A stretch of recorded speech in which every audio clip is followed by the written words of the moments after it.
जो भी भगवान में पक्का विश्वास रखता है, भगवान उसकी रक्षा जरूर आकर करते हैं।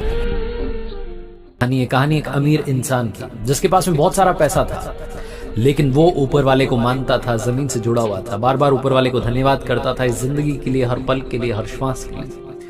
एक बार वो घूमने के लिए गया हुआ था समंदर किनारे, घूम फिर लिया, उसे लगा कि थोड़ा समुद्र में जाते हैं, बोट लेकर के घूम के आते हैं। तो उसने एक नाव किराए पर ली और नाव लेकर के निकल पड़ा।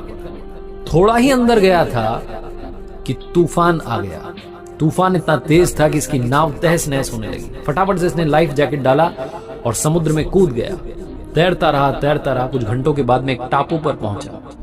जब वहां पहुंचा तो सबसे पहला काम इसने किया, आसमान की तरफ देखा, ऊपर वाले को धन्यवाद दिया और कहा कि आपने मेरी जिंदगी बचा ली, वरना उस तूफान में तो आज खत्म हो जाता। अब आपने मुझे बचाया है, अब आप ही आगे का रास्ता दिखाएंगे, मुझे आप पर पूरा भरोसा है। ये बोल करके इसको समझ में आ गया कि अब यहीं रहना है, तो उसी टापू पर रहने लगा। भूख लगने लगी, क्या करें, तो जंगल था वहां टापू पर, ढूंढा तो इसको फल मिल गया, फल खा लिया। यही इसका रूटीन हो गया। 10-15 दिन तक वहां पर रुका हुआ था। रोजाना ऊपर वाले से प्रार्थना करता था कि किसी को भेज दो मेरी मदद के लिए, मुझे यहां से ले जाने के लिए, और मुझे भरोसा है कि आप भेजोगे। इसका कॉन्फिडेंस थोड़ा कम हो रहा था, ऐसे लग रहा था कि पता नहीं क्या होगा, लेकिन ऊपर वाले पर जो भरोसा था वो इसका कायम था। ऐसे लग रहा था कि ऊपर वाला मदद जरूर करेगा। अब काफी दिन हो चुके थे, ऐसे लगा कि क्या करें, एक झोपड़ी तो तैयार कर लेते हैं, कम से कम झोपड़ी में तो रहें।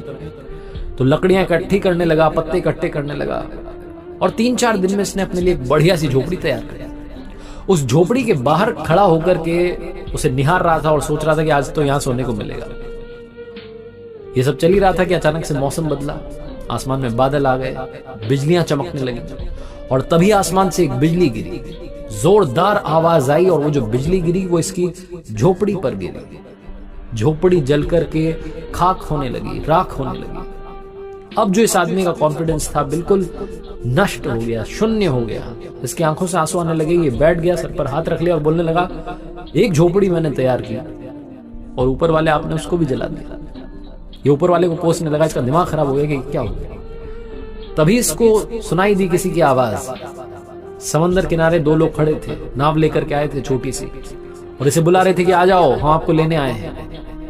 जब ये उनके पास में पहुंचा तो उन्होंने बताया कि हमने दूर से देखा टापू पर एक झोपड़ी जल रही है। हम समझ गए कि कोई है वहां पर जो अपनी झोपड़ी जला करके हमें इशारा कर रहा है कि मेरे पास आओ, मेरी मदद करो। ये झोपड़ी जलती देख करके हम आपकी मदद करने के लिए आए। जहां उन लोगों ने कहा, इस अमीर आदमी ने एक बार फिर ऊपर वाले की तरफ देखा, आसमान की तरफ देखा, और माफी मांगने लगा कि माफ करना भगवान, मुझे लगा था कि मेरी झोपड़ी आपने जला दी। आपने तो मेरी झोपड़ी इसलिए जलाई ताकि किसी को इशारा मिल जाए कि उसे यहाँ आना है मेरी जान बचाने के लिए। आपने तो झोपड़ी इसलिए जलाई ताकि मेरी जान बच सके, मुझे आगे का रास्ता दिख सके।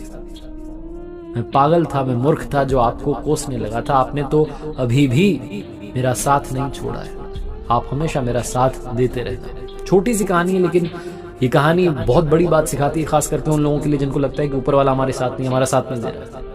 भरोसा रखिए, वो आपका साथ जरूर देगा, वो हमेशा आपके साथ है।